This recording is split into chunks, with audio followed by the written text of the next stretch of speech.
같이 기도드리겠습니다.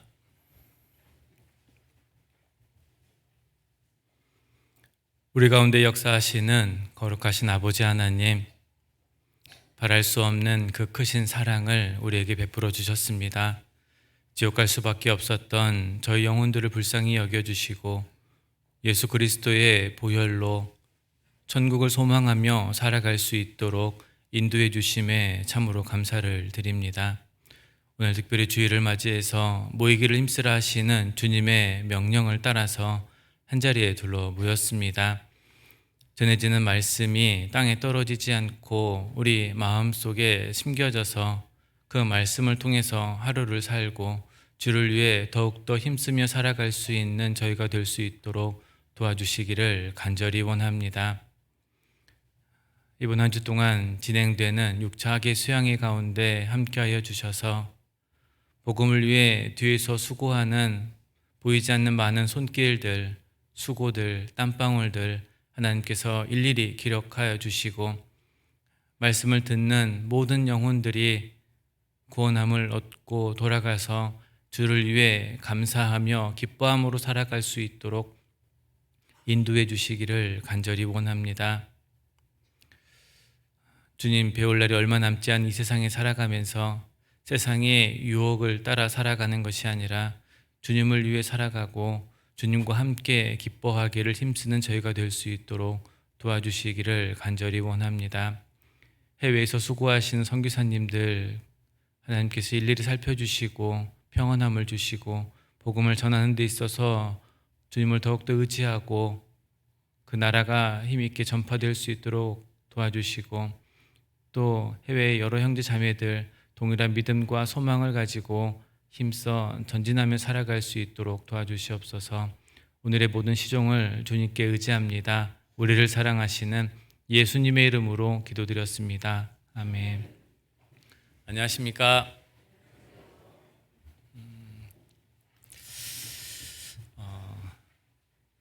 제 마음이 이렇게 떨리는지 모르겠습니다.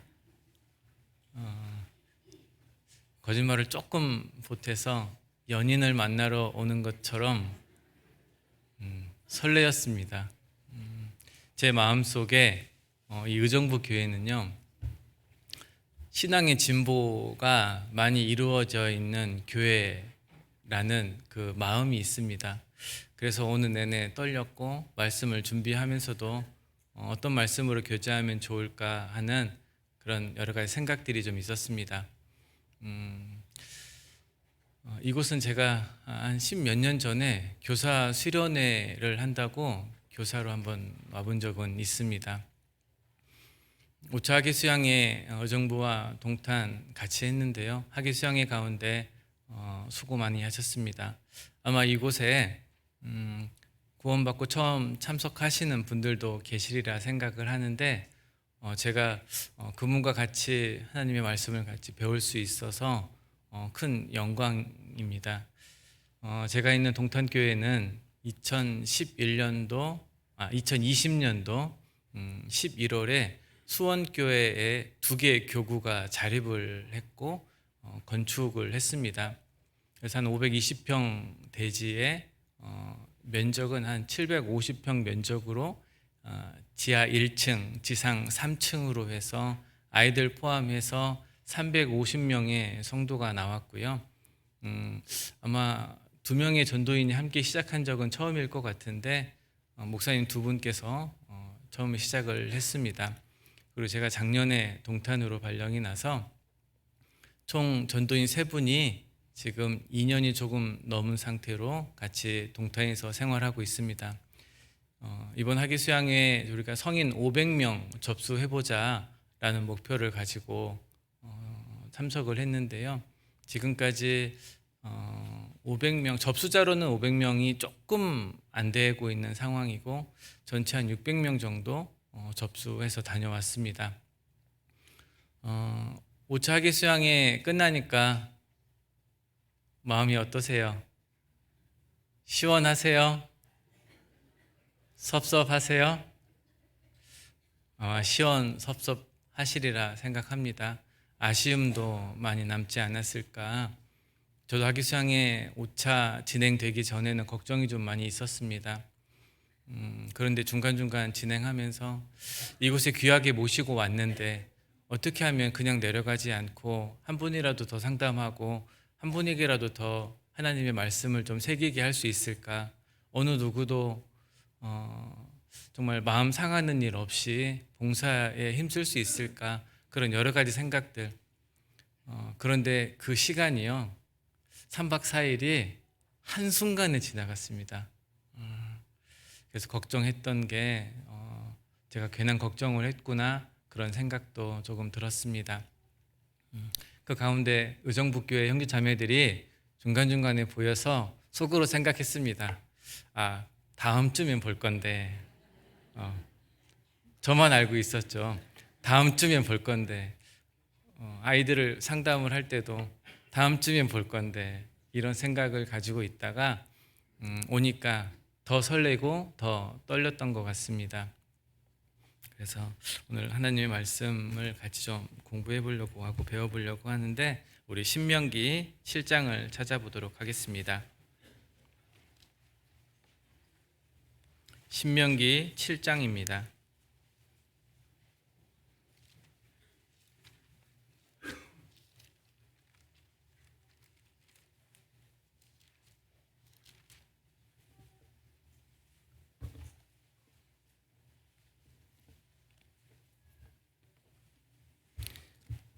신명기 7장 9절로 11절까지입니다.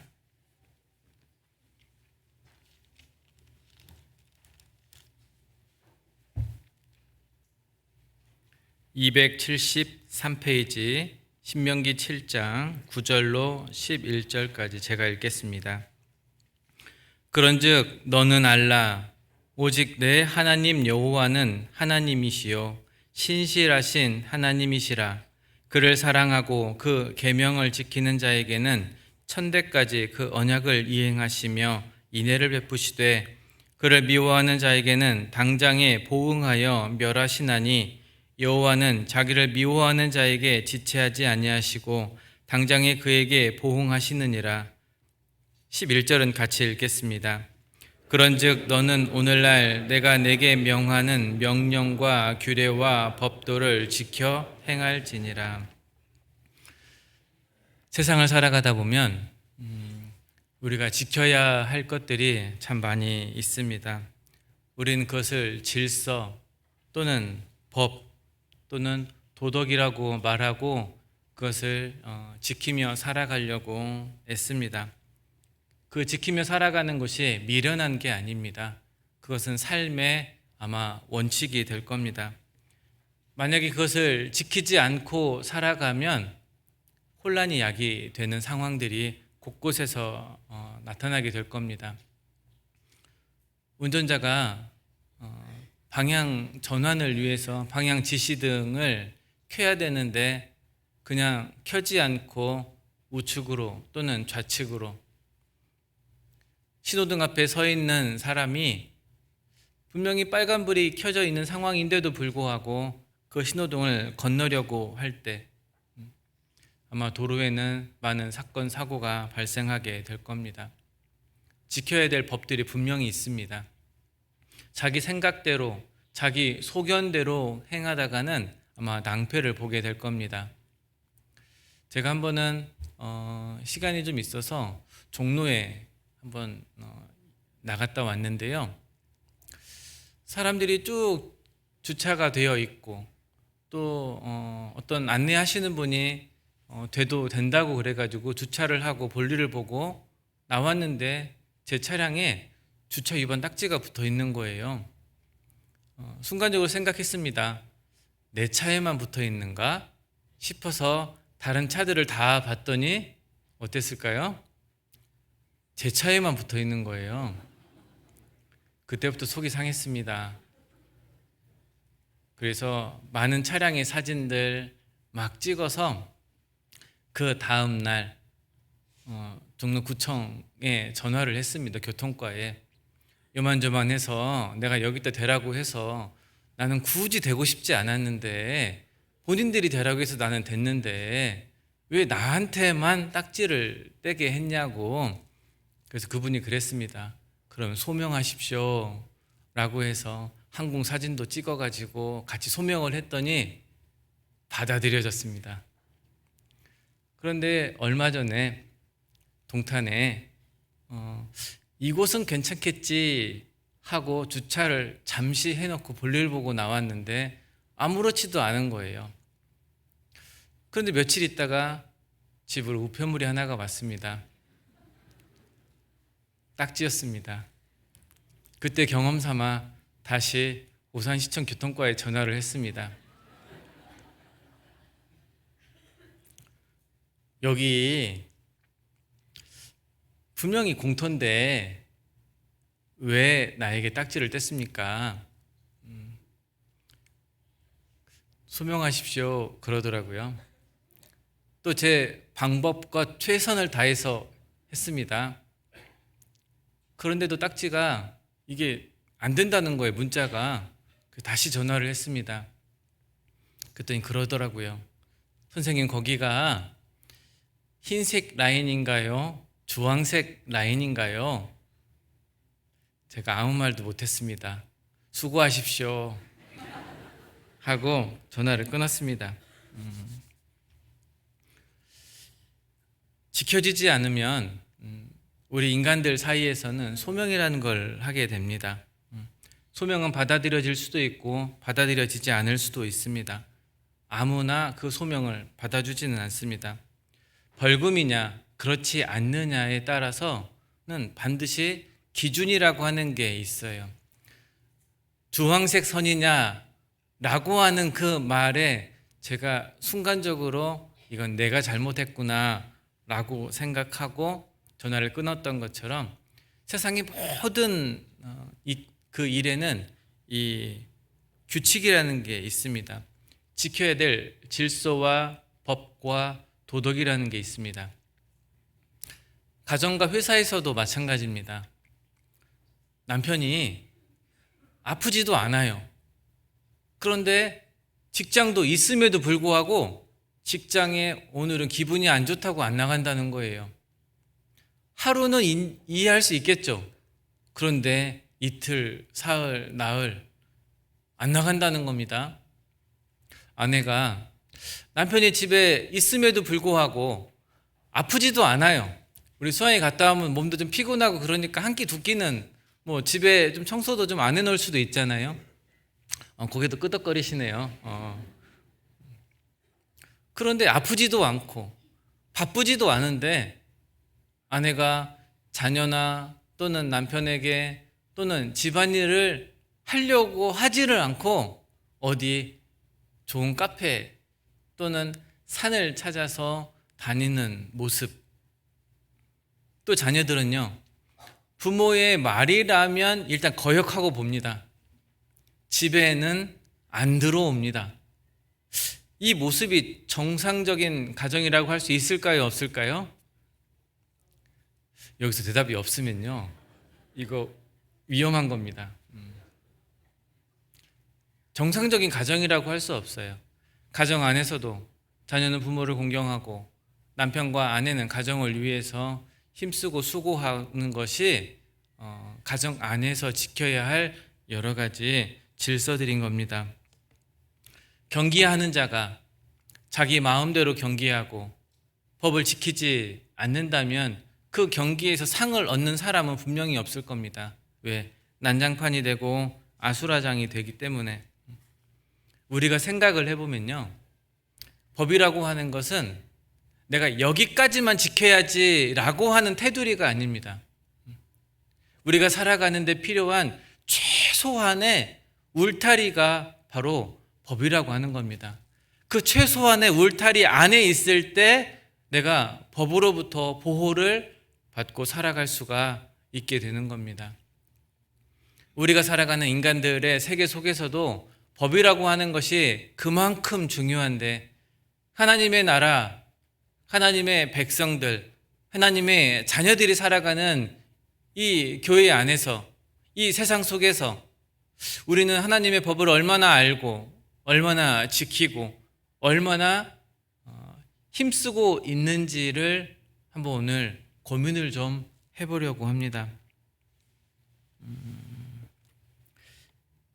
신앙의 기초가 되는 하나님의 명령, 우리는 얼마나 알고 있습니까? 얼마나 지키고 살아가고 있는지 스스로 생각해 보면 좋겠습니다. 구원받은 그리스도인이 하나님의 명령을 지키고 살아가는 그 모습은 건물을 짓는 것과 똑같습니다. 건물 짓는 사람의 마음대로 적당한 눈금, 적당한 철근의 두께로 지어지지 않습니다. 엄연한 뭐가 있습니까? 설계도가 있습니다. 설계도대로 집을 지어야 그 집이 무너지지 않아요. 벽돌 한 장을 올릴 때에도, 그리고 콘크리트 타설을 할 때에도 거기에 맞는 기준이라고 하는 것이 분명히 있습니다.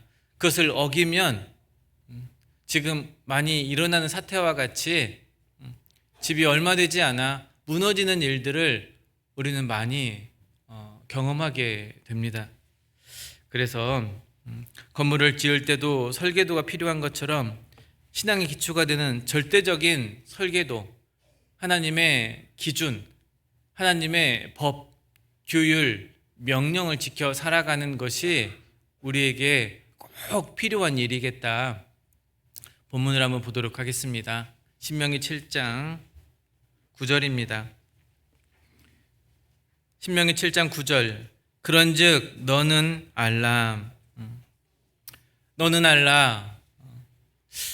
어떤 끝나지 않은 행동이나 동작을 나타낼 때 쓰는 말이면서 또 말하는 사람의 명령을 귀 기울이라고 하는 그 말이 여기에 담겨져 있습니다. 우리는 누구의 말에 귀 기울여야 되는가? 하나님의 명령, 하나님의 말씀, 한번 알고 듣고 흘려보내는 그런 생활을 해야 될 것이 아니라 하나님의 명령을, 말씀을 계속 공급을 받고 또 그것을 준행하고 지키기를 힘쓰는 모습이 되어야 되겠다. 자꾸자꾸 우리는 잊게 됩니다. 말씀들을. 그러니까 어떻게 해야 되냐면 지속적으로 공급을 받아야 돼요. 아침에 밥을 먹었는데 조금 있다가 움직이다 보면은 이게 배가 꺼지잖아요. 그러니까 몸의 건강을 위해서 어떻게 해요? 영양분을 계속 공급받게 되는 것처럼 우리 영혼의 영양분, 내 영혼을 위해서도 하나님의 말씀을, 명령을, 규례를 계속 공급받고 살아가야 될 책임이 우리에게 있는 겁니다. 이스라엘 백성에게 하는 말씀이지만 우리에게도 하시는 말씀입니다. 너는 알라. 드라마가 몇 시에서 몇 시까지 하는지, 야구가 몇 시에서 몇 시까지, 축구가 몇 시에서 몇 시까지 하는지 그거 알기를 원하시는 게 아니라 하나님의 명령, 주의 일에 힘쓸 내가 필요한 어떤 모임들, 말씀을 듣는데 내가 필요한 그런 시간들, 부족하다면 그것을 내가 시간을 만들어서라도 참석해서 하나님의 말씀을 내 마음속에 새기고 살아가기를 원하는 마음이 담겨 있습니다. 너는 알라. 알아도 되고 알지 않아도 되고가 아닙니다. 이건 우리에게 하시는 명령과도 같습니다. 우리는 반드시 알아야 됩니다. 왜 알아야 되냐? 오직 내 하나님 여호와는 하나님이시요 신실하신 하나님이시라 그랬습니다. 신실하신 하나님, 신뢰할 만한 분, 확실한 분, 변함이 없으신 하나님의 말씀이기 때문에 우리는 알아야 됩니다. 그 말씀의 계명들을 우리는 자꾸 알고 듣고 행하며 하나님과 바른 관계를 맺고 살아가야 될 책임이 우리에게 있는 겁니다. 성경의 모든 말씀은 사람의 뜻과 사람의 지혜로 된 게 아닙니다. 잘 아시는 것처럼 예언은 사람의 뜻으로 낸 것이 아니요 성령의 감동하심을 입은 사람들이 하나님께 받아 말한 것이다 그랬습니다. 내 경험, 내 뜻으로 말한 것이 아니라, 기록된 것이 아니라 하나님께 받아 말한 것. 이 성경은 그 사람을 증거하는 게 아닙니다. 이 성경은 하나님을 증거하는 겁니다. 이 성경이고 내게 대하여 증거하는 것이로다. 그러니까 우리가 하나님의 계명, 하나님의 말씀을 찾고 알고 듣고 그것을 지키기를 힘쓸 때 우리는 하나님의 마음을, 하나님의 사랑을 더욱더 깊이 깨달아 알 수 있습니다. 하나님의 말씀을 우리가 이것과 비교해도 될 것 같습니다. 사극에 보면 왕이 사람들에게 내리는 어명 있잖아요. 어명은 따라도 되고 따르지 않아도 되는 게 아닙니다. 어명은 무릎을 꿇고 어명을 받들어야 되는 게 맞습니다. 그 어명이 자기 자신을 죽이게 하는 어명일 수도 있고 또 자기 자신을 높게 할 수도 있고 왕이 내리는 거기 때문에 이것은 분명히 받들어야 되는 게 그 어명을 받는 사람의 모습이 되어야 될 겁니다. 하나님은요, 이 66권으로 이루어진 이 성경 가벼우니까 그냥 책과 같이 엮었으니까 이것을 함부로 우리가 하고 살아가는데요. 이전 시대의 사람들은 이 성경을 굉장히 귀하게 여겼습니다. 말씀 이렇게 듣는 것조차도 귀하게 여기고 한 말씀 한 말씀조차도 놓치지 않으려고 그것을 기록하고 마음에 새기며 살았습니다. 그렇게 하나님의 말씀을, 하나님의 명령을, 규칙을 귀하게 여겼던 것처럼 우리도 하나님의 말씀을 그렇게 귀하게 여기고 살아가는 모습이 되어야 되겠다. 그 사람들 속에서 하나님을 사랑하는 마음이 있습니다. 하나님을 사랑하지 않는 사람은 그 마음 속에 하나님의 말씀이 없는 사람입니다. 하나님이 나를 사랑하셨던 것처럼 우리도 하나님을 사랑하며 살아가는 모습이 자라는 모습입니다. 성경을 쭉 읽어보면 하나님의 사랑이 나를 얼마큼 크게 여기시는지 표현이 되어 있습니다. 아마 그 사랑, 이 성경을 읽어보면 읽어볼수록 우리는 두 글자로 압축해서 말씀드릴 수 있을 것 같습니다. 아마 편애라고 하는 표현이 맞을 겁니다. 편애는 나만 바라보는 거거든요. 나만 생각하고. 한 연인이 서로 사랑하다 결혼을 하게 됐습니다. 그런데 이 아내가 남편에게 궁금한 게 있는 거예요. 그래서 아내가 남편에게 물어봅니다. 여보, 나 궁금한 게 있어요. 뭔데? 제가 영화 배우는 안 되겠죠? 그렇습니다. 당신은 왜 나만 바라봐요? 당신은 왜 나와 함께 있으려고 해요? 당신은 왜 나에게만 관심이 있어요? 이거 지금 남편이 아내 스토킹하는 겁니까? 사랑하는 겁니까? 사랑하는 거예요. 왜? 남편은요, 관심이 늘 아내에게 있는 겁니다. 왜? 사랑하니까. 하나님도 우리를 사랑하니까 하나님의 그 모든 관심이 우리 각자에게 다 있는 거예요. 어린아이부터 연세가 지긋이든 어르신들까지 하나님 보실 때는 다 뭘까요? 아기와도 같은 거예요. 하나님의 사랑을 성경을 통해서 바라보면 좋겠다. 여기 그 신실하신 하나님이시라 그를 사랑하고 그 계명을 지키는 자에게는 천대까지 그 언약을 이행하시며 인애를 베푸시되 그랬습니다. 이 인애는 사랑하고 연모한다. 영원한 사랑. 하나님의 그 영원한 사랑이 누구에게 있느냐? 그 계명을 지키는 자에게 천대까지 그 언약을 이행하신다. 하나님이 그 언약을 이행하시는지 하지 않는지를 알아보려면 어떻게 될까요? 내가 계명을 지키며 살아가면 그 속에서 하나님의 사랑을 분명 깨닫게 될 겁니다. 11절입니다.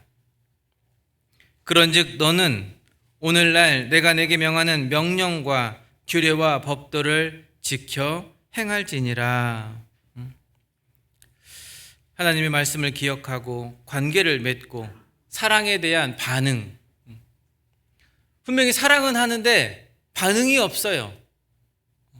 남편이 나를 사랑한다고 얘기하고 아내가 나를 사랑한다고 얘기하는데 반응이 없는 겁니다.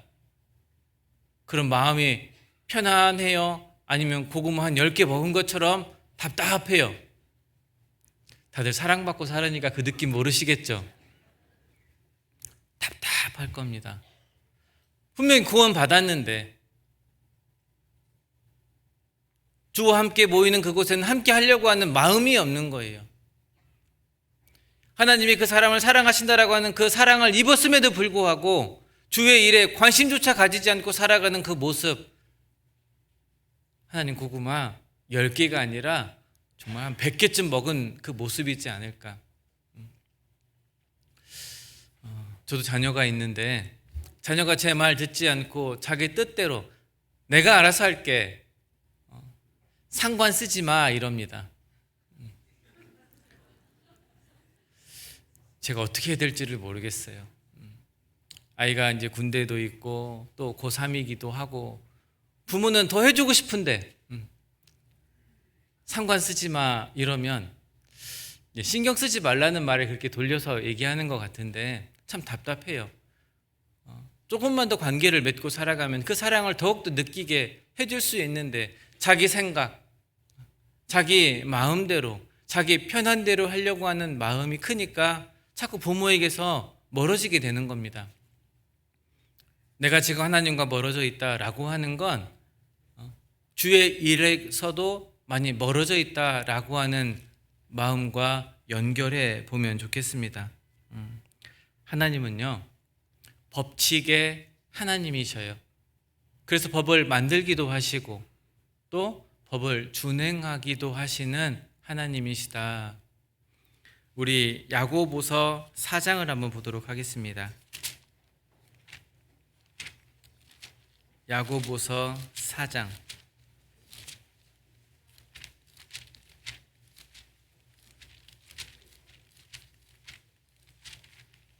12절입니다.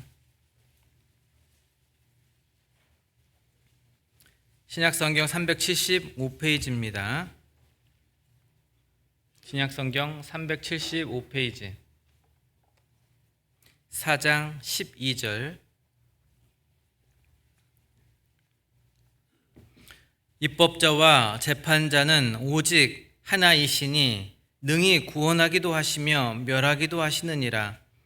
너는 누구간데 이웃을 판단하느냐? 입법자와 재판자, 법을 만들기도 하시고 준행하기도 하시고 그리고 재판하기도 하시는 분이 바로 한 분. 그래서 이 땅에 살아가는 구원받은 모든 사람들 또는 구원받지 않은 모든 사람들조차도 하나님을 믿거나 믿지 않거나 누구의 말씀을 더 귀 기울이고 알아보기를 힘써야 되냐면 하나님의 말씀을 알아보기를 힘써야 되는 겁니다. 입법자와 재판자가 하나이기 때문에, 구원하기도 하시며 멸하기도 하기 때문에. 그래서 오늘 하나님의 그 법, 정말 많은 여러 가지 법들이 있지만 다 말씀드릴 수는 없고 몇 가지만 좀 생각을 해보려고 합니다. 창세기 8장입니다.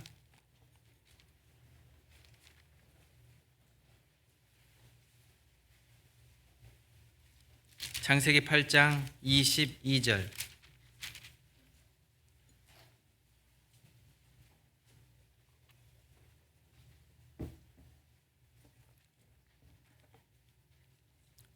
창세기 8장 22절. 같이 한번 읽어보겠습니다. 땅이 있을 동안에는 심음과 거둠과 추위와 더위와 여름과 겨울과 낮과 밤이 쉬지 아니하리라. 먼저 하나님의 법칙을 자연에서 좀 생각을 해보도록 하겠습니다. 하나님께서 만드신 이 자연을 잘 들여다보면요, 분명한 하나님의 법칙이 그 안에 있음을 알 수 있습니다. 여기 22절 말씀대로 땅에 있을 동안에는 심음이 있으면 뭐가 있습니까? 거둠이 있습니다. 추위가 있으면 곧 무더운 여름이 오는 것처럼 더위가 있고, 여름과 겨울이 있고 낮과 밤이 있음을 너무나도 잘 알고 있습니다. 해가 낮을 주관하고 달이 밤을 주관하고 또 심겨진 것들이 결실하게 되는 때가 바로 곧 찾아오고 또 결실을 거두는 때가 찾아옵니다. 이것이 하나님께서 우리에게 주신 자연의 법칙입니다. 자연의 법칙뿐만이 아니라 우리 인간들에게도, 우리 사람들에게도 하나님의 법칙이 있습니다. 히브리서 9장 27절 말씀처럼 한 번 죽는 것은 사람에게 정하시는 것이요 그 후에는 심판이 있으리니, 모든 사람들은 천년, 만년 살아갈 수가 없습니다. 하나님이 정해놓으신 법칙이 있어요. 한 번 죽는 게 반드시 있습니다. 탄생이 있고 성장이 있고 죽음이라는 게 있습니다. 여기서만 끝나는 게 아니에요. 하나님을 만난다라고 하는 법칙이 있고 그 뒤에 심판이라고 하는 법칙이 따라 붙습니다. 그 심판을 맞이하기 전에 우리는 준비하는 인생이 되어야 됩니다. 누구에게는 10년, 20년, 50년, 70년, 80년의 인생을 살아가면서 자기 자신을 위해서 살아가는 그 삶 속에서 우리는 준비하고 살아가야 됩니다. 인생을 살아가는 날 동안에는 두 가지 길이 있습니다.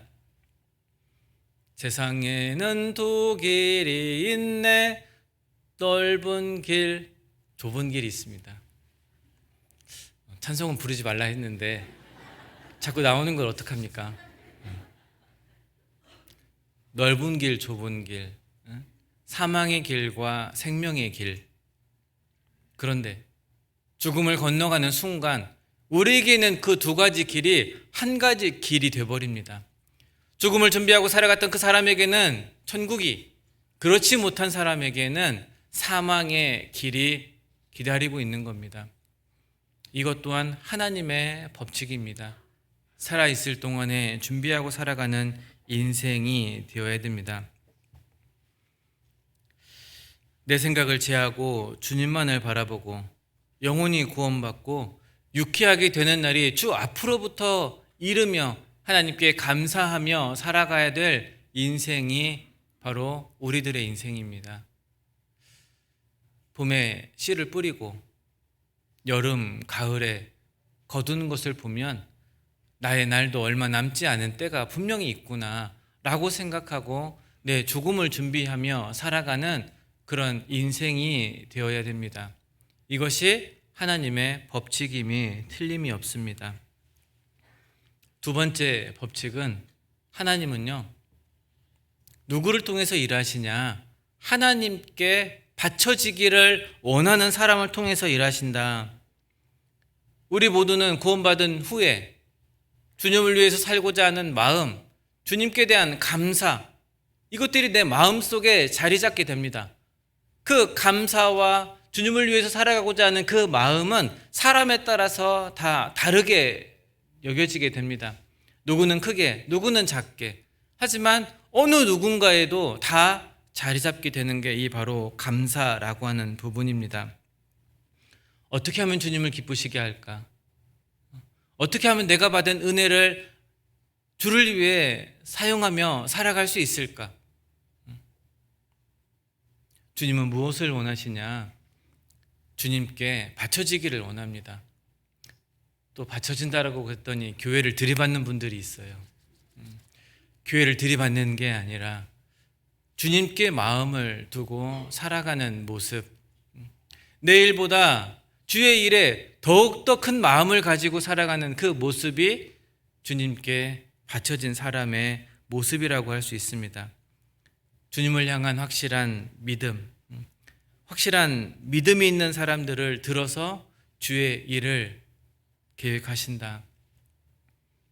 구약 성경의 인물 중 사사기를 보면 첫 번째 사사인 온니엘이 있습니다.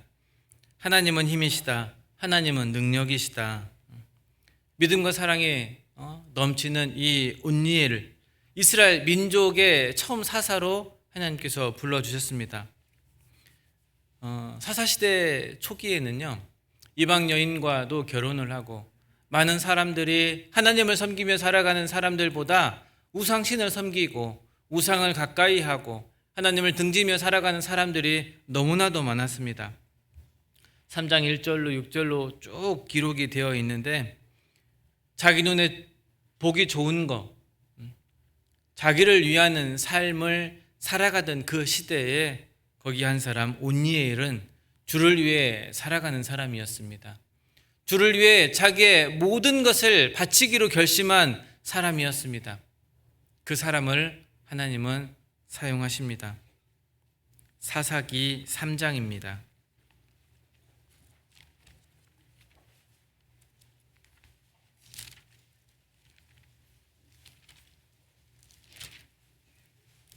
사사기 3장 7절, 구약성경 363페이지입니다.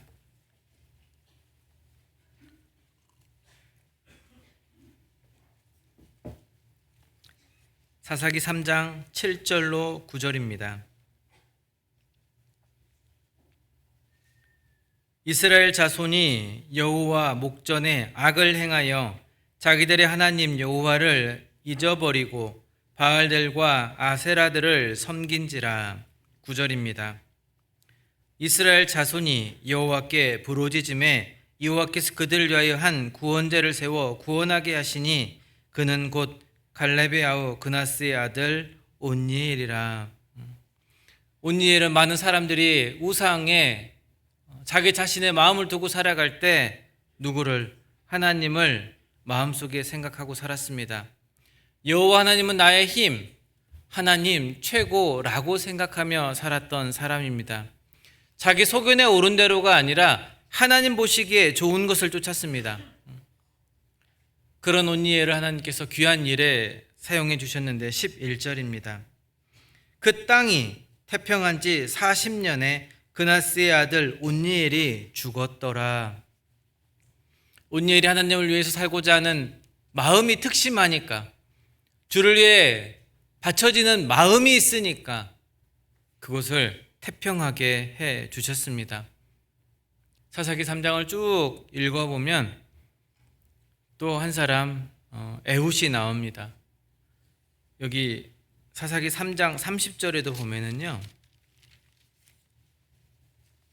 그날에 모압 사람이 이스라엘 수하에 항복함에 그 땅이 80년 동안 태평하였더라. 왼손잡이 에훗. 그 모압 왕이 이스라엘 백성들을 어렵게 하니까 에훗은 질병이 있어서 오른손을 사용하지 못하고 왼손을 들어서 많은 연습을 통해서 왕을 죽이게 됩니다.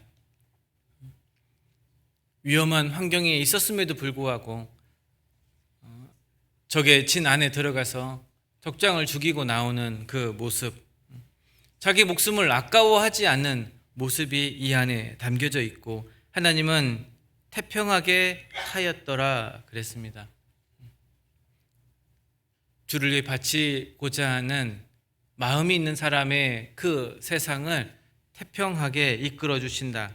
31절에도 에훗의 후에 아낫의 아들 삼갈이 사사로 있어 소모는 막대기로 블레셋 사람 600명을 죽였고 그도 이스라엘을 구원하였더라. 어떤 그 뛰어난 무기로 하지 않았습니다. 삼갈의 소모는 막대기로 600명이나 되는 사람들을 죽음에 이르렀습니다. 그런데 자기 자신을 위해서 한 게 아닙니다. 누구를 위해서 했냐? 그도 이스라엘을 구원하였더라. 자기 민족을 위해서, 하나님의 백성을 위해서 자기의 목숨을 아까워하지 않았던 에훗의 모습이 이 안에 담겨져 있습니다. 5장에도 보면은 한 여인이 나오는데 헤벨의 아내 야엘이 나옵니다.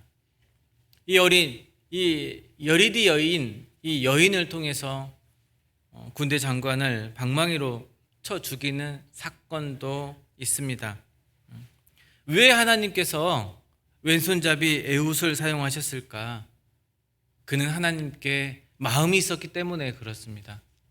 왜 하나님께서 노화를 들어서 방주를 만들게 했을까? 왜 하나님께서 여기 나와 있는 것처럼 야해를 사용을 하고 삼가를 사용을 했을까? 왜 300명의 군대만 남겨두었을까?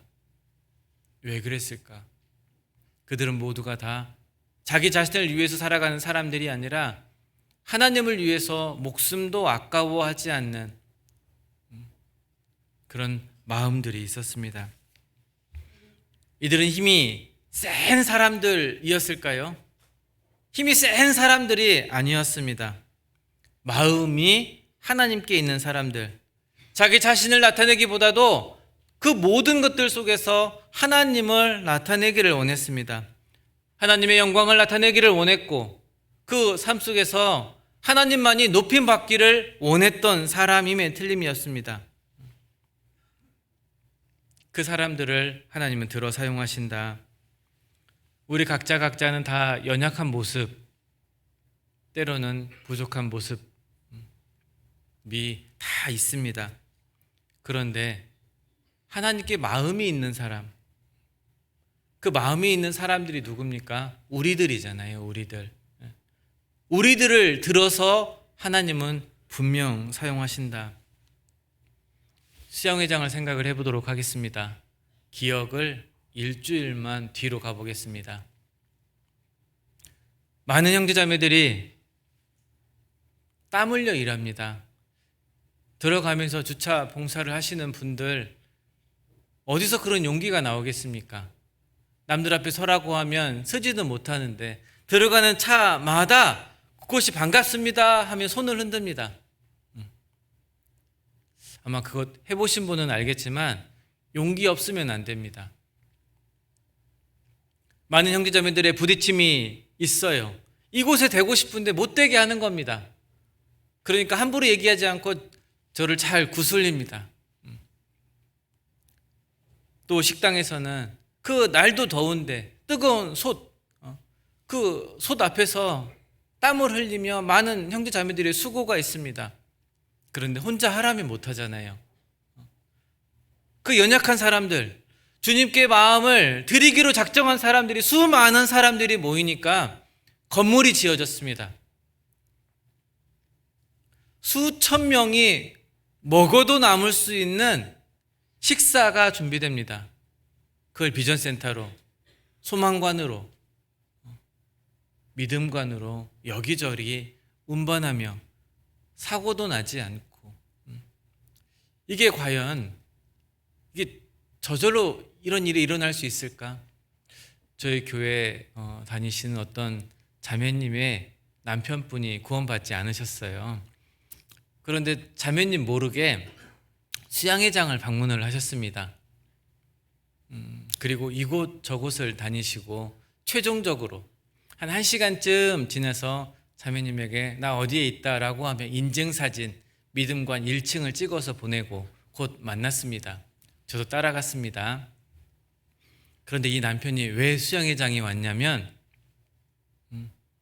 잼버리장처럼 이곳이 그러지는 않을까 싶어서. 그 남편은 이야기합니다. 그 잼버리, 이거 정치적인 얘기 아닙니다. 오해하지 마십시오. 차라리 대한예수교 침례회에 맡겼으면 이러지는 않았을 텐데, 거기 아들 둘 그리고 아내도 그 수양의 장소에 있어서 한번 확인해 보러 왔다고 하면서 그 1시간 돌아다니는 내내요, 음식물 쓰레기 처리하는 곳, 첫날에 데려다주고 왔는데 그 반겨 맞이했던 사람들의 모습 속에 뜨거운 햇볕 아래인데도요 찡그림 하나가 없었답니다. 물론 말씀은 듣지 않고 돌아가기는 하셨어요. 그런데 수양회장을 통해서 좋은 인상을 받고 돌아가셨습니다. 우리는 그 수양회가 잘 맞춰질 수 있도록 뒤에서 하나님께 바쳐지기로 결심한 사람들이잖아요. 많은 사람들이 새 생명이 태어나게 됐고 또 구원함을 이르게 하는 침례도 많이 받았습니다. 그 귀한 일에 힘썼던 우리였습니다. 그게 누구였습니까? 따라해 보십시오. 나. 한 분도 안 따라 하시네요. 그게 우리였습니다. 수양의 장에서만 마음을 하나님께 바칠 것이 아니라 신앙생활하는 가운데에서도 하나님께 내 마음을 바치고 소식지에 나와 있는 그 모든 모임에, 말씀에, 교제에, 봉사에 내가 나를 드리려고 하는 그런 우리의 모습, 그 사람을 하나님은 일꾼으로 사용하시고 그 사람을 통해서 성령의 역사가 크게 불일 듯 일어나게 하신다라고 하는 말씀이 있습니다. 우리는 부족하다면 부족한 중에 더 동참해야 됩니다. 그 속에서 주님의 구원의 역사가 반드시 일어납니다. 종교개혁 당시 슬로건이 오직 하나님께 영광을 이라고 하는 슬로건이 있었습니다. 나를 드러내지 말고, 내가 비록 드러나지 않더라도 우리 하나님을 드러내는데 귀하게 앞장서는 우리가 되었으면 좋겠습니다. 내 생각도 내 고집도 내려놓고 있으면요, 하나님의 놀라움을 경험하게 될 겁니다. 고린도전서 1장입니다. 고린도전서 1장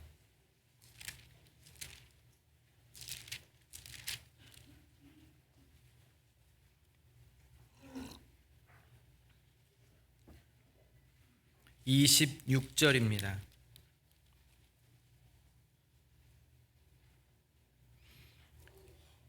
신약성경 263페이지 고린도전서 1장 26절로 29절까지 제가 읽겠습니다. 형제들아, 너희를 부르심을 보라. 육체를 따라 지혜 있는 자가 많지 아니하며 능한 자가 많지 아니하며 문벌 좋은 자가 많지 아니하도다.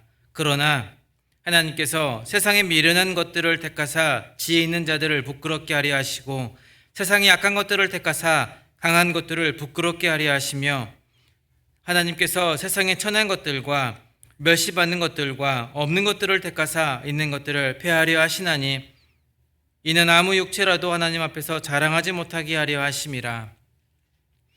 하나님은 아셨습니다. 여기 나와 있는 말씀처럼 우리가 미련한 것, 우리가 자랑할 것이 하나도 없는 것을 아셨습니다. 우리의 약함도 하나님은 아셨어요. 그런데 하나님은요, 그런 우리를 주의 일에 사용해 주시는 겁니다. 어떤 일에요? 주의 일에 사용해 주시는 겁니다. 이보다 더 큰 영광, 이보다 더 큰 감사가 있을까 싶습니다. 교회 안에 크고 작은 일들이 많이 있지만 나를 나타내기보다는 하나님을 나타내려고 힘쓰며 그런 겸손한 마음을 가지고 살아간다면요, 주님은 그런 사람을 더 귀하게 사용하게 될 겁니다. 나는 주의 일에 더욱더 힘쓰지 않는, 그냥 조용히 있다가 조용히 가는, 나는 상급하고는 거리가 멀어, 그냥 이렇게 있다가 주님을 만날 거야 라고 하는 마음은 잘못된 마음입니다. 고쳐야 되는 마음입니다. 어떻게 해서든지 우리는 주위에 더욱 힘쓰는 자들이 되어야 돼요.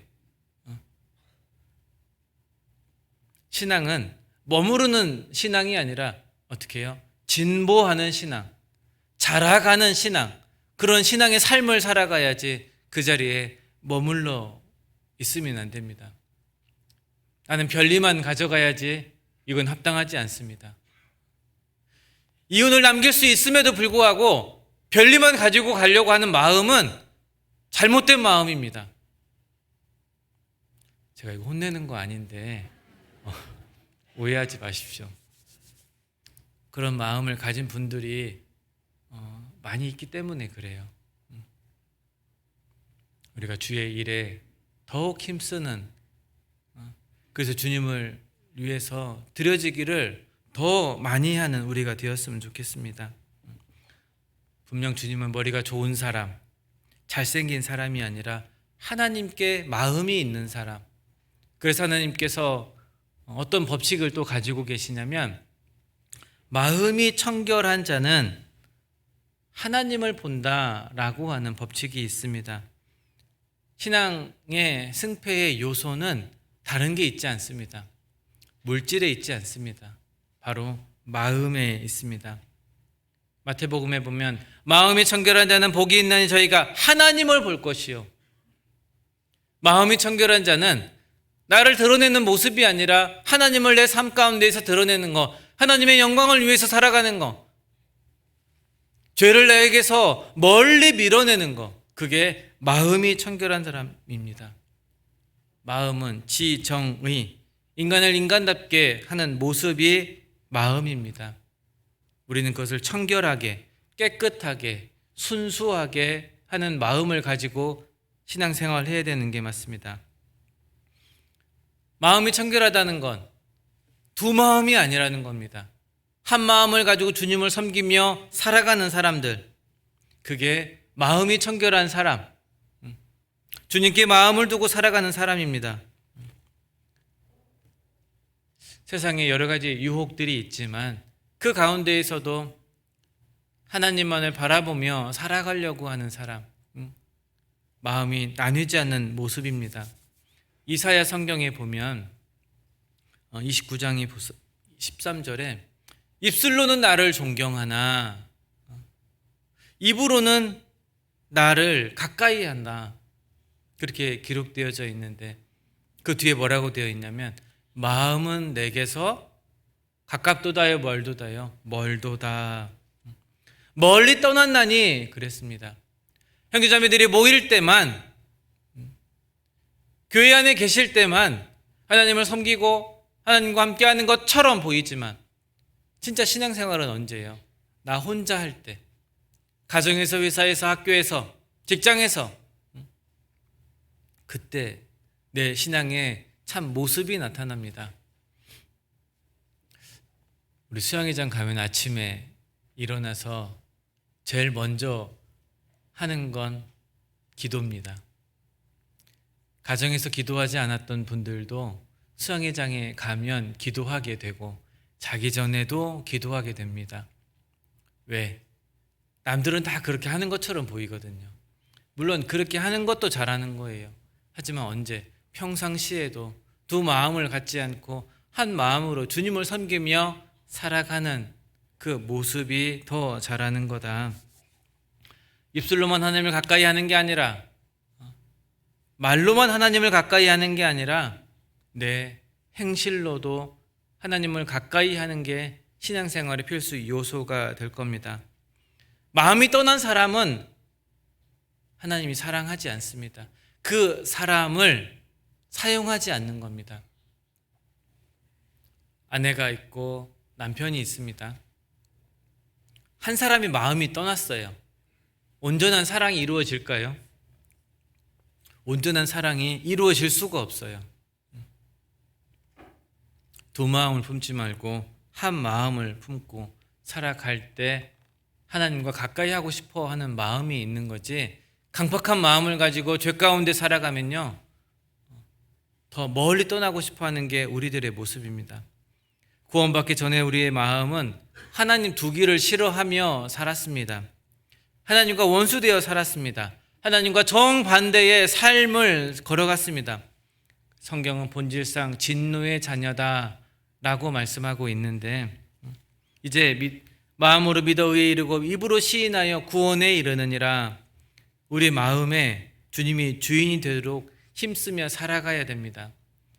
내 몸, 내 마음인데 내 뜻대로 내가 하고 싶은 대로 하며 살아가면 어때?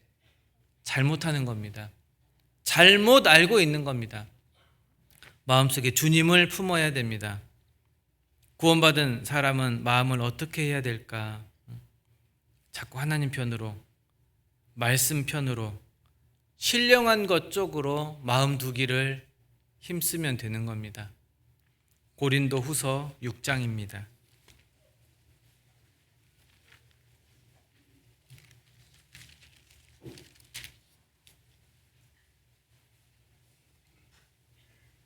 고린도 후서 6장 11절.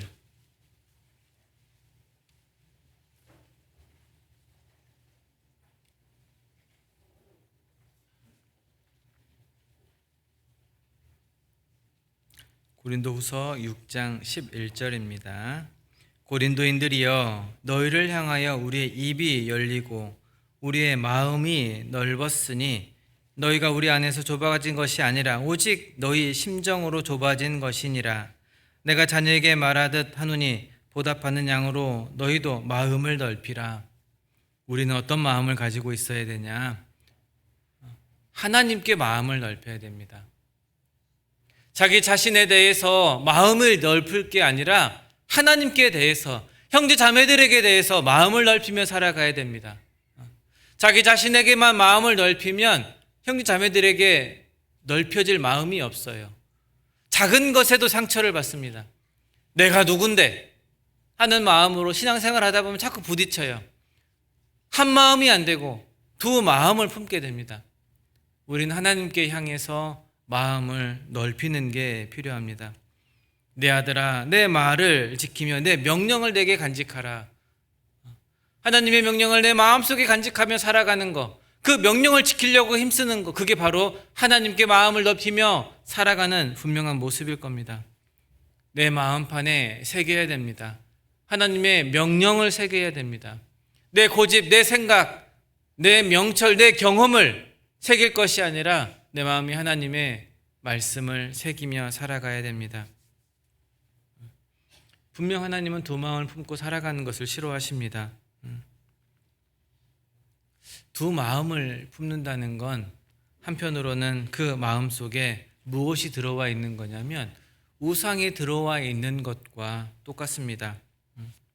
우리 마음에 우상을 들이면 그 사람에게는 반드시 하나님이 주시는 징계가 있습니다.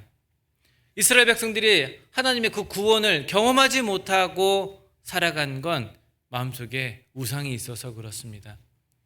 많은 선지자들을 통해서 많이 교훈하고 또 교훈했지만 그는 그 선지자들을 멀리 했습니다.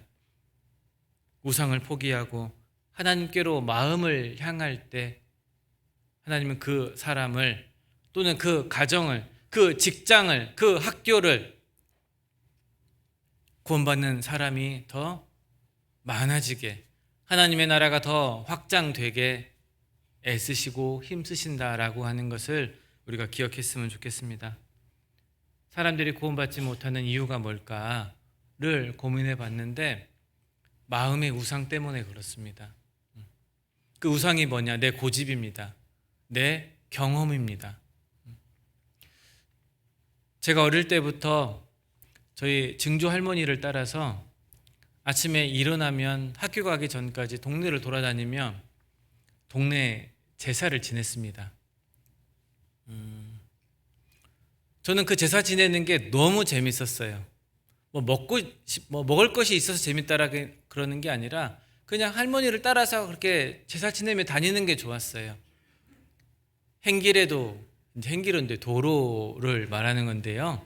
도시분들이라 모를까봐 다시 이제 말씀드립니다. 행길에다가도 대문에다가 그리고 동네 작은 저수지에다가 그리고 뒷마루에다가 갑자기 생각이 안 나는데 그 장독대 있잖아요 거기. 그리고 부뚜막에다가 그거 하며 그냥 다니는 게 너무 재밌었어요. 그래서 많은 사람들이 저보고 우성아 교회 다니자라고 하면 그렇게 싫어하고 그 사람을 향해서 소리 지르며 싫어했습니다. 멀리 했습니다.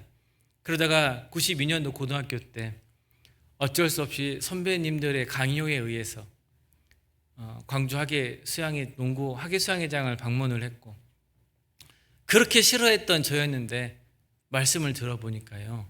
그게 생각했던 거하고 다르더라고요. 성경 속에 온통 11조 얘기만 있는 줄 알았어요. 하나님 믿으면 복 받는다라고 되어 있는 줄만 알았습니다. 그런데 성경을 배워보니까 역사가 있는 거예요. 증거가 있는 겁니다. 제가 왜 이걸 이제 알았을까? 선배가 무서워서 학예 수양회장에 오기는 했지만 감사한 마음도 있었습니다.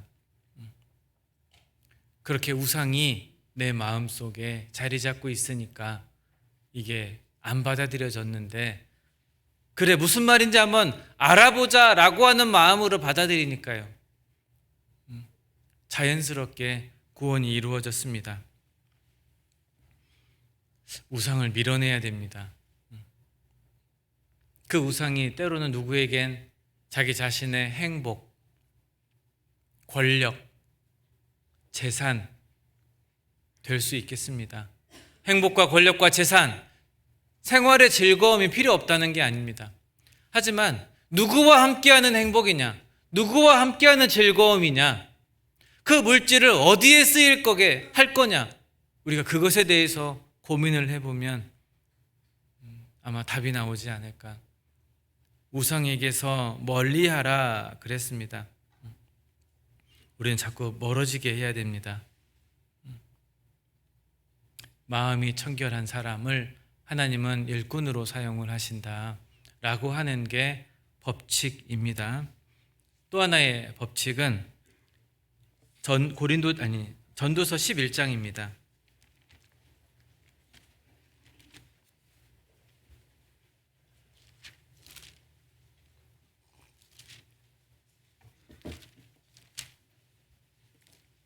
전도서 11장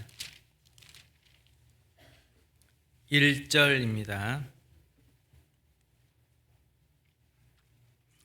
전도 11장 1절 958페이지 같이 한번 읽어보겠습니다. 너는 내 식물을 물 위에 던지라. 여러 날 후에 도로 찾으리라. 하나님의 법칙이 뭐냐? 식물을 물 위에 던지면 여러 날 후에 도로 찾는다 라고 하는 게 하나님의 법칙입니다. 심는 자에게 씨와 먹을 양식을 주시는 게 자연의 법칙이듯 물질도 동일한 법칙을 따르고 있습니다. 여기 나와 있는 식물, 사람에게 양식이 되는 이 식물, 사람이 사는데 굉장히 중요한 겁니다. 그래서 사람들은 이 식물을 부여잡고 살아가고 있습니다. 성경은 말씀합니다. 식물을 물 위에 던지라. 이렇게 움켜잡지 말고 어떻게 해요? 과감하게 던지라. 어떻게 해요? 과감하게 던지라. 그러면 여러 날 후에 도로 찾으리라. 여기 나와 있는 이 물의 의미는 성경 또는 말씀이기도 하고, 또 성령이 역사하는 곳을 물로 표현하기도 합니다. 또는 이 물은 세상을 뜻하기도 합니다. 식물을 자기 자신을 위해서 던지는 것이 아니라 말씀이 전해지는 곳, 성령이 역사하는 곳, 세상 속에서 말씀이 역사하고 또 성령이 역사하는 그곳을 향해서 자기의 물질을 아까워하지 않고 던지는 사람, 이 물질은 돈뿐이 아니라 자기의 시간과 재능과 여러 가지 것들을 던지기를 주저앉는 그 사람을 통해서 하나님은 분명히 약속하십니다. 여러 날 후에 도로 찾으리라. 여러 날 후에요, 더 큰 열매로 도로 찾게 되어 있습니다. 이게 하나님의 법칙입니다. 지금은 무모하게 보일지 모릅니다. 물 위에 던진다는 건 보이는 곳에 던지는 게 아니잖아요. 보이지 않는 곳에 던지는 겁니다. 하지만 하나님은 약속하십니다. 여러 날 후에 도로 찾으리라. 전도에 대한 하나님의 법칙은요, 서로 사랑하면 전도가 된다라고 하는 법칙이 있습니다. 학예 수양회장에 억지로 참석을 했는데, 억지로 참석했으니까 여기저기에 시기, 질투, 다툼이 일어난다라고 생각해 보십시오. 아까 저희 교구 어떤 자매님의 남편이 그 모습을 보았습니다. 뭐라 생각할까요? 역시 그러면 그렇지. 성령의 역사가 일어난다 생각할까요? 아니면 이 사람들이 정말 하나님 믿는 사람들이 맞아? 여기 정민의 시계 밑에 있는 것처럼 하나님은 사랑이시라 라고 늘 말은 하면서 본인들은 정작 그 모습을 행하며 살아가지 않고 있는데 이곳에서 무슨 성령의 역사가 일어나겠어? 라고 생각하지 않겠습니까? 하나님의 법칙은 서로 사랑하는 가운데 전도의 열매가 일어난다. 전도하면 반드시 열매가 있는데 진짜 문제는 뭘까요? 사랑하는 마음이 없습니다. 남편이 아내를 사랑하는 마음이 없고 아내가 남편을 또는 자식을, 부모를 사랑하는 마음이 없습니다. 그러니 전도하려고 하지도 않고 또 잠깐 마음 먹었다가도 조금의 어려움이 있으면 어떻게 해요? 쉽게 포기해 버리는 게 우리들의 모습입니다. 구원받은 그리스도인들은 서로 사랑해야 됩니다. 사랑해도 되고 안 해도 되고 하는 문제가 아니라 이건 하나님께서 내게 주신 명령입니다. 나를 미워했던 사람이라 할지라도 사랑해야 됩니다. 사랑하는 마음이 없으면 기도해야 됩니다. 사랑하는 마음을 갖게 해달라고. 그래서 그 영혼을 불쌍히 여기게 해달라고. 그게 우리가 가져야 될 마음입니다. 형제자매들 간에도 서로 사랑해야 됩니다. 미워하는 마음이 생기면 제일 먼저 하는 게 뭘까요? 나 교제 안 가. 나 구역 모임 안 가. 조 모임 안 가. 수요 말씀, 주일 말씀 안 들어. 왜? 가면 그 사람 만나니까요. 미워하는 마음 들면 하나님께 기도하십시오. 하나님, 저 이런 미워하는 마음으로 이 하나님과 반대되는 길을 걸어가기 싫습니다. 하나님, 저에게 마음속에 미워하는 마음, 비록 내가 잘못한 건 아니고 그 형제, 그 자매 또는 누군가가 잘못한 거지만 그 사람을 용서하고 그 사람을 사랑할 수 있는 마음을 주십시오 라고 하는, 그게 우리가 필요하고 구해야 되는 마음입니다. 우리가 언제나 늘 평안할 수는 없잖아요. 그렇죠. 어느 교회에 가면 소금파, 또 무슨 파가 있잖아요. 어제 콩국수를 먹는데 갑자기 저한테 누가 물어봐요. 목사님은 설탕파예요, 소금파예요? 제가 그랬습니다. 때로는 설탕도, 때로는 소금도 넣어 먹습니다. 여러 크고 작은 다툼들이 일어나는 건 사실입니다. 그런데 그것이 자기 자신을 위한 건 분명히 아닐 겁니다. 좀 더 맛있게 간을 내다 보니 그런 일들이 있는 거고, 조금 더 빠르게 또 안전하게 하다 보니 좀 더 느려질 수도 있게 되는 겁니다. 그렇게 마음을 조금 넓히고 또 서로 사랑하는 마음을 가질 때 교회가 하나가 될 수 있는 겁니다. 처음에는 교회의 시작이 미약했을 겁니다. 그런데 시간이 지나면서 어때요? 서로 사랑하려고 하는 마음이 점점 커지니까 교회가 부흥합니다. 성령의 역사가 활발하게 됨을 느끼며 살아갑니다. 교회가 성장한다는 건 그만큼 서로 사랑하는 사람들이 많아진다. 그리고 주님의 법칙이 우리 시대에 이루어진다라고 하는 겁니다. 우린 서로 사랑하기를 힘써야 됩니다. 그게 하나님의 법칙이기 때문에 그렇습니다. 그리고 또 하나님의 법칙이 뭐냐면 신앙을 우리 대에서 끝내면 안 됩니다. 제가 우리 대라고 하니까 좀 연세 있으신 분들에게 좀 죄송합니다. 구원받는 수가 날마다 더하게 될 수 있도록 우리는 힘써야 됩니다. 사사기 3장입니다.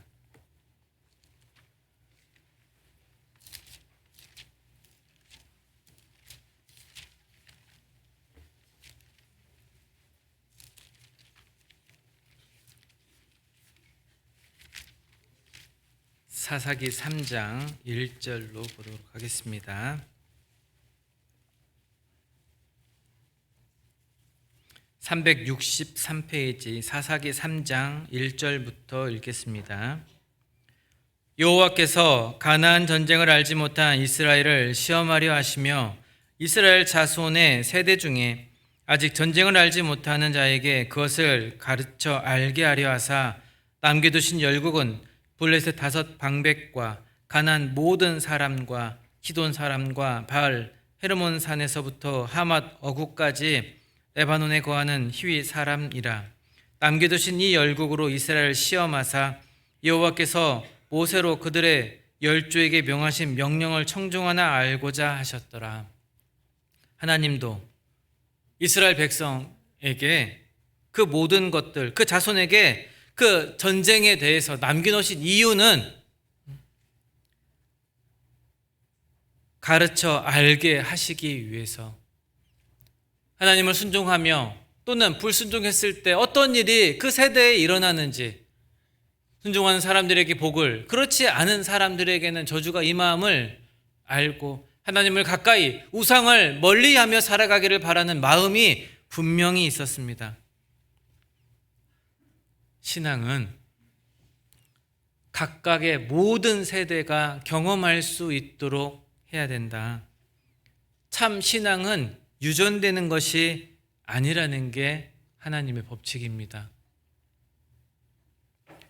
디모데후서 1장 5절에 보면 디모데 외조모 로이스, 어머니 유니게의 신앙이 디모데에게까지 전해졌습니다. 계속 교훈했습니다. 붙잡아 주었어요. 곁길로 가려 할 때 그것을 위해서 간절히 기도했을 겁니다. 그런데 우리는요, 신앙생활 하다가 복음을 전하다가 어려운 일을 만나면 어떻게 합니까? 쉽게 포기해 버리기 일쑤입니다. 부모가 구원을 받고 주 안에서 쓰임을 받았다 할지라도 그 자녀는 다시 하나님의 말씀을 직접 체험해야 돼요. 어린아이부터, 왜 우리가 교회학교가 있습니까? 교회학교 아이들부터 우리 은장의 어르신들까지 모든 세대에 걸쳐서 하나님의 이 복음의 말씀을 직접 체험해야 되기 때문에, 신앙은 또 구원은 개인의 문제이기 때문에 그렇습니다. 자녀에게 알게 하는 게 필요합니다. 후세대도 각각의 다 자유의지가 있기 때문에 하나님을 따라 살아가는 그 마음보단 우리 본성이 자꾸 멀어지려고 하는 본성이 있기 때문에 그것을 붙잡아주고 그러다 보니까 뭐가 생깁니까? 다툼이 일어납니다. 비록 다툼이 일어나고 희생이 있더라도 우리는 그 복음이 다음 세대에 전해질 수 있도록 노력해야 됩니다. 많은 사람들의 순교가 있었습니다. 히브리서 11장을 읽어보면 믿음의 선진들에 대해서 나옵니다. 그 선진들의 희생, 수고, 목숨을 아까워하지 않는 마음이 있었기 때문에 우리 세대까지 복음이 전해져 많은 사람들이 구원을 받고 살아가고 있는 거잖아요. 내가 비록 연약하고 유약하더라도 우리는 이 복음을 어떻게 해야 될까요? 수호해야 됩니다. 수호하는데 자기 목숨이 들어간다면 그 목숨도 아까워하지 않는 그 마음이 필요합니다. 진짜 하나님이 우리의 목숨을 취하여 가실지 그렇지 않을지는 모르겠지만 우리 세대는 그런 세대는 아니잖아요. 내가 조금 더 수고하고 조금 더 복음을 전하는 그곳에 마음을 모은다면 하나님의 나라는 진짜 확장돼 갈 겁니다.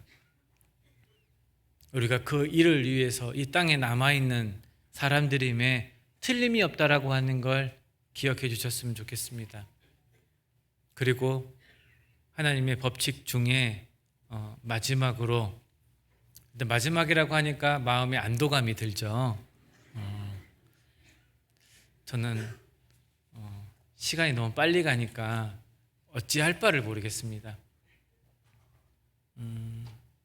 하나님의 마지막 법칙은 뭐냐? 주 안에 거하면 풍성한 삶이 있다. 기쁨이 기다리고 있다. 라고 하는 게 하나님의 법칙입니다. 속으로 그런 생각 드실 겁니다. 아닌데, 힘든데, 지금도 힘든데. 분명히 주 안에 거할 때 기쁨이 있습니다. 로마서 5장입니다.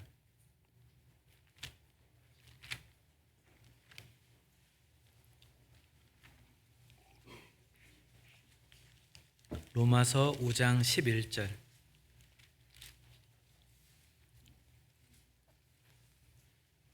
로마서 5장 11절입니다.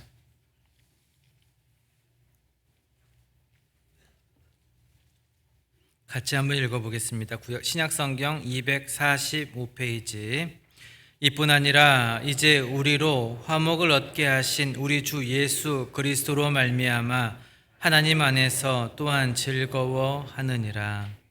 주 안에 거하면 세상에서 얻지 못하는 즐거움이 있습니다. 따분하고 지루하고 그렇지 않아요. 가기까지 따분하고 지겨운 마음은 들겠지만 교제에 오면요, 모든 게 회복됩니다. 제가 한 번은 자매와 다투었습니다. 그런데 하필 그날이 전도인 되기 전에요. 수요 말씀 있는 날이에요. 갈까 말까 다퉜는데 같은 차 타고 가기가 싫은 거예요. 저만 그러는가요? 그런데 운전하고 아무 말 안 하고 둘이 갔습니다. 올 때 다른 차 얻어 타고 저희 자매가 갔을까요? 같이 왔을까요? 모르시죠? 같이 왔습니다. 아무 말도 안 하고 오지 않았어요. 오늘 들은 말씀도 나누고 누구는 왔고 누구는 오지 않아서 안타까운 마음으로 서로 교제하며 집에 와서 그냥 누가 잘못했다 잘했다 할 것 없이 자연스럽게 풀어졌습니다. 부부 싸움 하면 말씀 들으러 더 자주 나오셔요. 말씀을 들으면 풀어집니다.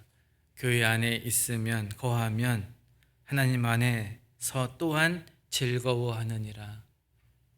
교제가 우리에게 유익을 가져다 주고 술 한잔 안 들어가는데도 3시간, 4시간씩 형제들이 대화를 합니다. 사람들은 이상하다라고 하지만 그 안에서 너무 재밌는 거예요. 그런 즐거움이 분명히 있습니다. 성령이 우리를 교제케 해주시니까 즐거운 겁니다. 어떻게 하면 주 안에 거할까?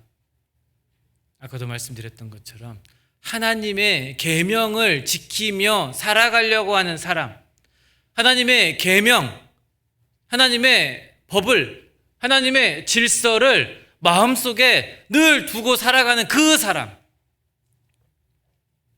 그래서 우리가 3가지를 알았으면 좋겠습니다. 하나님의 계명을 아는 자. 뭐 하는 사람이요? 아는 자. 모르면 지킬 수 있어요, 없어요? 없어요. 지키는 자. 그리고 어떻게 지키는 자? 힘써 지키는 자. 제가 오늘 고민했습니다. 제목을 뭘로 하면 좋을까? 그래서 아는 자, 지키는 자, 힘써 지키는 자로 할까 하다가 본문으로 정했는데 진짜 우리는 하나님의 계명을 마음속에 두고 살아가야 됩니다. 그 어느 누구가 하나님의 계명을 마음속에 두고 살아가면 그 사람을 통해서 하나님은 역사하기 때문에 힘이 있는 겁니다.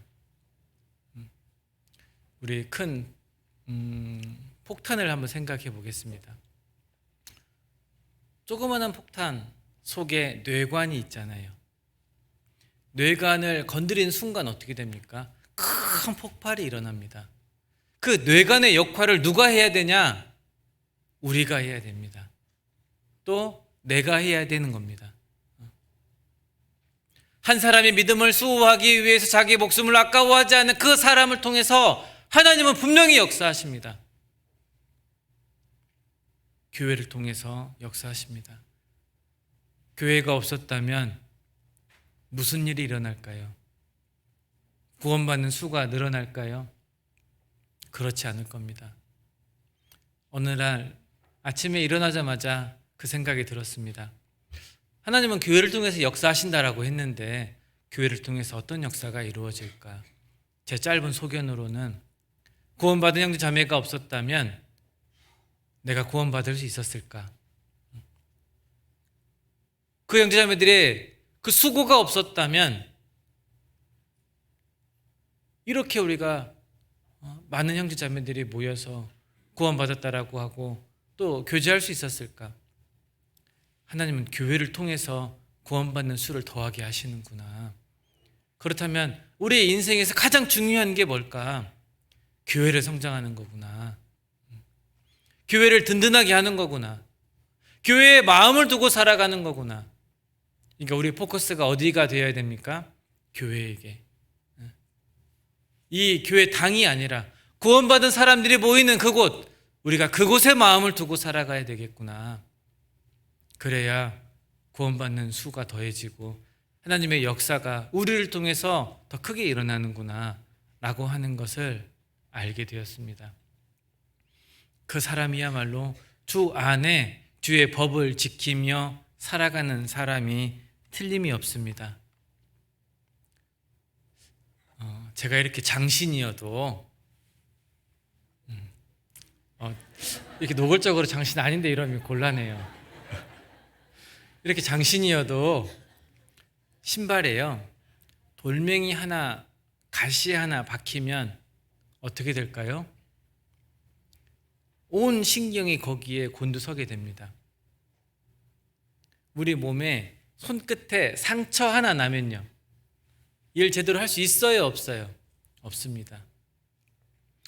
밥을 먹다가 이에 뭐가 끼면 온통 신경이 이에 낀 거 하나에 맞춰져 있기 때문에 아무것도 할 수 없어요. 한 사람의 영향력이라고 하는 건 그와 같습니다. 만약에 내가 진리를 수호하지 않고 법을 가까이 하지 않고 하나님과 반대의 길을 걸어간다면 많은 형제 자매들이 주를 위해서 애쓰고 있을 때 신발 속에 들어온 작은 돌멩이 하나, 몸에 난 작은 상처 하나, 교회가 성장하게 되는 것을 방해하는 일을 하게 될 것이 분명합니다. 그래서 마태복음에 보면 천국은 마치 겨자씨 한 알과 같다 그랬습니다. 겨자씨는 한 1mm, 2mm 정도 되는데 그것이 장성하면 어떻게 돼요? 한 1m에서 3m까지 자라고 거기 새가 깃들어 쉼을 얻습니다. 우리 인생, 우리의 신앙생활이 겨자씨 한 알과 같은 생활이 모습이 되었으면 좋겠습니다. 어느 누구든 나를 더불어 쉼을 얻고 나를 통해서 하나님의 그 사랑을 느끼게 하는 그 주의 법에 힘쓰며 살아가는 사람. 우리 에스라 7장을 보도록 하겠습니다. 에스라 구약성경 에스라 7장입니다. 7장 10절. 구약성경 717페이지입니다. 에스라 7장 10절.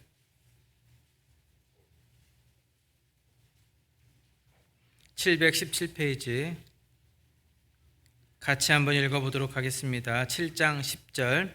에스라가 여호와의 율법을 연구하여 준행하며 율례와 규례를 이스라엘에게 가르치기로 결심하였더라. 에스라가 율례와 규례와 율법을 준행하려고 어떻게 했습니까? 결심했습니다. 이스라엘에게 가르치기를 힘썼습니다. 다른 말로 얘기해서 말씀대로 살려고, 여호와의 법대로 살려고 힘쓴 에스라였습니다. 에스라를 보고 민족이 유대인들이 신앙의 회복을 갖게 되었습니다. 하나님은 어제와 오늘 동일하시다. 말씀대로 살아가는 구원받은 그리스도인 하나가 필요합니다. 소돔 성의 존폐의 유무는 말씀대로 사는 의인 10명이 있느냐 없느냐에 달려 있었습니다. 예루살렘 성의 존폐의 위기는 성이 낡았느냐 그렇지 않느냐가 아니었어요. 의인 한 명이 있느냐 없느냐였습니다. 하나님은 우리에게 찾으십니다. 이 땅에 구원받은 의인이 있느냐 없느냐.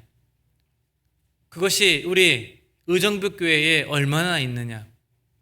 그 구원받은 의인이 많으면 많을수록 하나님의 역사가 폭발적으로 일어난다. 많은 사람들이 주 앞으로부터 유쾌하게 이르게 되는 경험을 많은 사람들이 해보게 될 겁니다. 우리뿐만이 아니라 모든 사람들, 의정부 지역에 이루어져 있는 많은 사람들이 주님으로 더불어 유쾌하게 되는 기쁨을 얻고 소망 가운데 살아가는 경험을 많이 하게 될 겁니다. 우리가 원칙을 아는 그리스도인, 지키는 그리스도인, 힘써 지키는 그리스도인이 되어서 주님을 기쁘시게 하는 그런 삶을 살다가 주님을 만났으면 좋겠습니다. 같이 기도하겠습니다. 언제나 저희를 사랑하시는 고마우신 하나님, 하나님께서 우리에게 주신 귀한 말씀을 알고 끝나는 것이 아니라 생활 속에 이루어지고 또 그 말씀을 힘써 지키며 살아가는 우리 의정부 교회 형제 자매들이 될 수 있도록 도와주시고, 의정부 교회를 통해서 하나님께서 그 선하신 일이 정말 불일 듯 일어날 수 있도록 인도하여 주시기를 간절히 원합니다. 남은 6차, 7차 학기 수영회 가운데도 함께하여 주셔서 많은 사람들이 아무 사고 없이 수영회를 통해서 구원함을 얻고 기쁨 가운데 생을 살아갈 수 있도록 보호해 주시기를 간절히 원하오며 우리를 사랑하시는 예수님의 이름으로 기도드렸습니다. 아멘. 찬송가 379장입니다. 찬송가 379장입니다.